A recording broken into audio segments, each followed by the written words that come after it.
25, né? Então imagina como é que saem dali aquela turma, né? Completamente alcoolizados. Isso numa festa camarote. Agora Mas na não estão rua que eu drogados, posso, né? Não estão drogados, não precisa ser preso. E mais, estamos esquecendo a maconha e algum estimulante, uma anfetamina, que é hoje comum, né? Que é a droga do amor, que tu pode ficar muito erotizado. E isso está sempre sendo vendido. Então, as nossas festas jovens hoje estão sempre carregadas de bebida.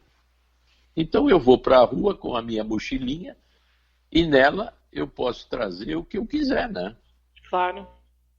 O que eu acho, assim, contraproducente, sem entrar no mérito, é proibir.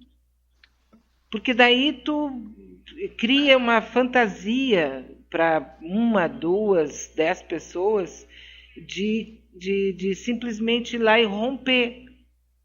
Eu vou, Mas é isso que proibido, eu digo. Então eu vou. Tu vê, tudo que é proibido tem um estímulo enorme de eu romper, não tem? Começa com a maçã, né? Então, uma das outras hipóteses é uma fiscalização. Mas será que funciona? Claro que não, isso é só... É porque nós estamos entrando em ano de campanha eleitoral e isso mexe com as pessoas, sabe? Então, vamos então focar bem em a Cidade Baixa. O que deve estar acontecendo, e a gente sabe que acontece?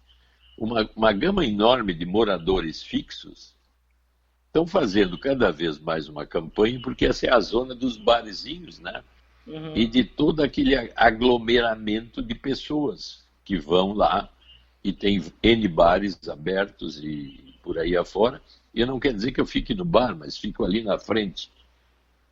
Aqui na Florêncio Gartu, ali perto do consultório, logo que tu dobra à esquerda na Florêncio, tu todos os dias, a partir das 10 horas da manhã, tem uma massa de gente ali, de jovens, bebendo e parando ali para conversar. E se tu for um pouquinho mais lá adiante, na Hilário Ribeiro, já tem outro grupo enorme também fazendo a mesma coisa. Então parece que esses lugares são do encontro jovem. Uhum. É difícil tu encontrar uma pessoa de mais de 40 anos ali, né? Sim, mas Dr. Maia, lembra como era naquela rua da Redenção ali, sem ser a João Pessoa, a outra, do Bonfim? Bonfim. Era uma rua absolutamente jovem, coalhada de jovens durante a década de 60, 70, 80. Então eu não vejo muita diferença do que se faz hoje do que se fazia 40 anos atrás. Não, sabe? Os jovens sempre vão para os lugares em concentração, né? Sempre foi assim. No meu tempo de menina, lá em 1917, nós tínhamos as turmas. Pertencia à turma tal, o outro pertencia a outra turma, a gente se reunia, tinha ali o violão, tinha... Como é que era o nome daquela bebida? Era samba? Que o pessoal misturava Coca-Cola com cachaça. O samba era o antigo, né? Era Coca-Cola com cachaça ou com rum. Era uma coisa assim. E já tinha, nem era tempo de caipirinha ainda. A Cuba, né? A Cuba, exatamente. Então, assim, o que me incomoda é que agora, por ser ano eleitoral, não há interesse com a juventude, não tem interesse com a saúde deles, não tem, isso é mentira. É só porque é ano eleitoral. Então, como o senhor disse, a população desses bairros sofre com essas concentrações. Entende? A população eleitora, né? Eleitora. Sofre com essa população. Aí o prefeito está querendo nos proteger. Mentira, ele quer o teu voto, mané. Que não vai proibir. Então, a gente começa a detectar vários interesses acoplados a uma decisão dessas, né?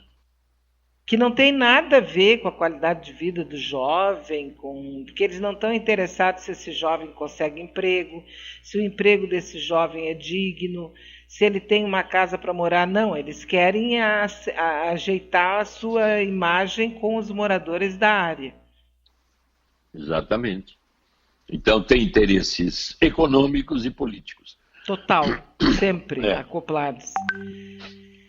Não existe dúvida sobre isso, né? A questão é que a pessoa na hora... Por que a gente se encanta com o canto da sereia, né? A pessoa vem te dar uma conversadinha ali e a pessoa já se... Ai, agora eu vou...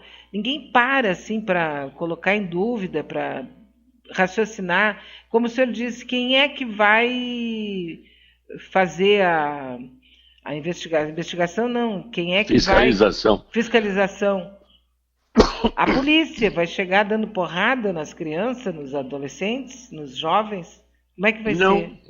Vai multar o cara? Vamos fazer bafômetro para ver que nível. Sim, e outra coisa, se eu tô ali, comprei uma garrafa de cerveja, uma long neck, e fui lá para a calçada conversar com meus amigos, o dono do bar vai ser multado? Tu sabe que eu me lembrei agora que eu tinha uma paciente que era aluna do Anchieta, então elas tinham um barzinho ali perto do Anchieta, e todas eles iam lá beber bebida não possível de ser vendida para menores de 18 anos. Mas o dono do bar vendia. E aí o dono acabava na mão deles, porque ela inclusive me disse que se ele abrisse a boca, a gente denunciava ele. Ver. Então, quer dizer, além de tudo, o jovem ainda tem uma expertise que domina até o dono do bar, que não deveria vender para jovens de menos de 18 anos. Agora, se ele fizer qualquer coisa e proibir ou coisa parecida, ou se meter a besta, aí a gente denuncia. Então, quer dizer, há uma mistura de posições em que os interesses não deixam de ser econômicos, políticos e de esperteza e expertise. Mais-valia e poder. Mas o problema é que as pessoas parece que não aprendem, elas caem sempre na mesma esparrela, sempre na mesma história.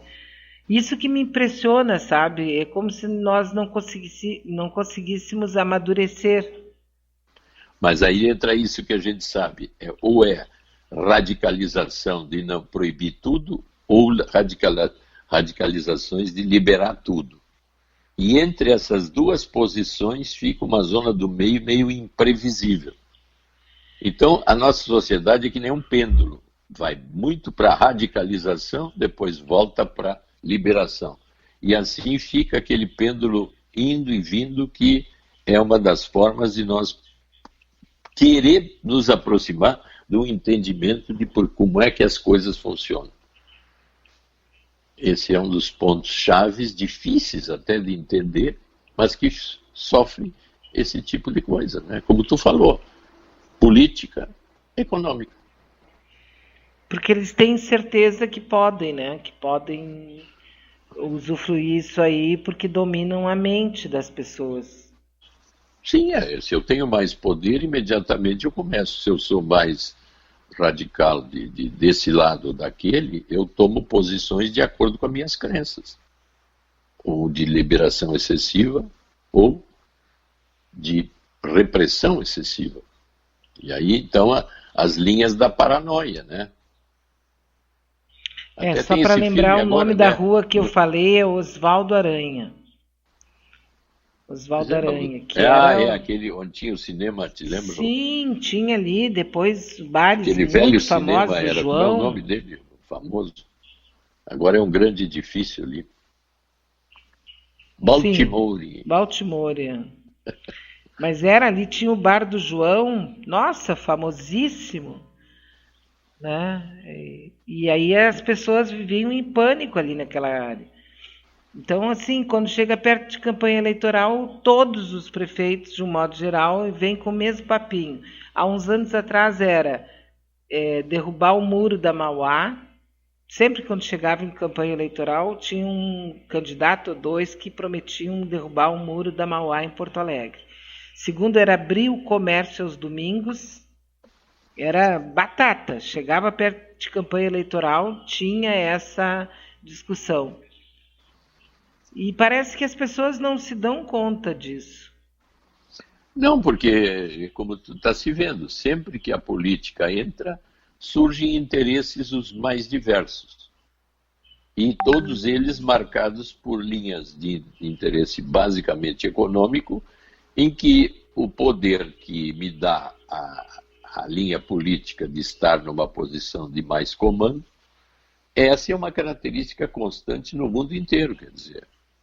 E o mundo dos negócios é baseado principalmente nesse tipo de interesse e manipulação, né? Uhum. Esse é o nosso lado, assim, eu diria, mais escuro, né? Em que os interesses são grandes e bem estruturados e sempre em detrimento de alguém ou de alguma coisa.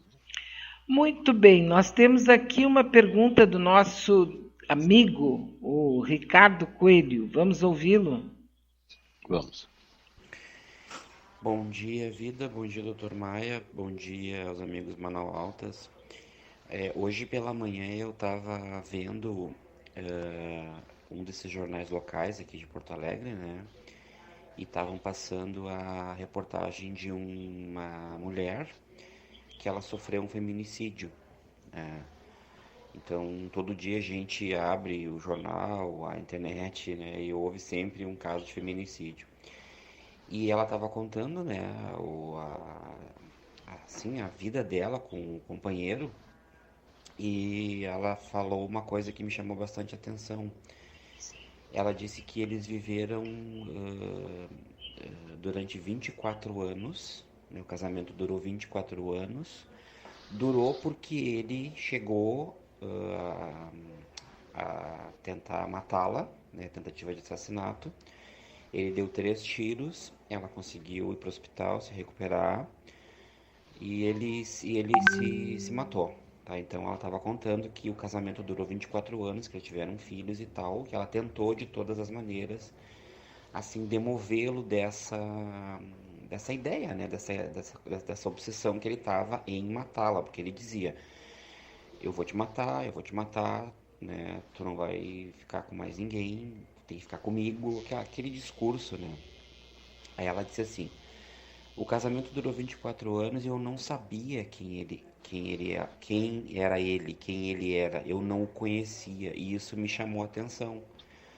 Então eu queria perguntar pro Dr. Maia assim, ó, a gente sabe que as agressões contra a mulher geralmente elas se mostram, né? O homem se mostra logo, né? Assim, começa um relacionamento, um namoro, 1 ano, 2 anos, 6 meses, enfim, e logo ele já demonstra aquela possessão, né? O ciúme, aquele ciúme doentio e a possessão.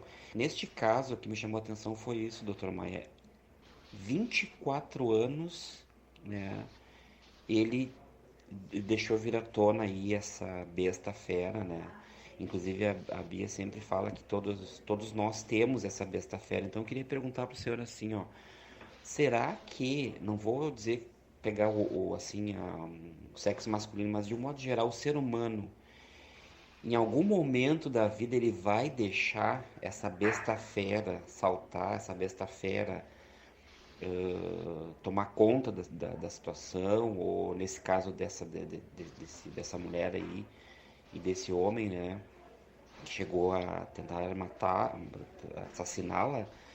Eu fiquei pensando, será que em algum momento nós, como seres humanos, a gente vai cometer um ato de loucura, vamos dizer assim, porque a gente é contrariado, a gente não está satisfeito com alguma situação. Eu queria entender isso em algum momento, né? Pegando esse caso como exemplo, né? Tu vê, ele levou 24 anos, né? Então essa é a minha questão, né? Certo. Então, Não, eu acho que ele colocou uma das coisas mais comuns, vamos dizer assim, dependendo do tipo de desenvolvimento de personalidade de cada um de nós. Porque esses amores são chamados amores obsessivos, e que eu me identifico tanto com o outro faz tanta parte de mim, é tão importante para mim que eu posso dizer na metáfora que equivale a uma perna, um braço, até a cabeça.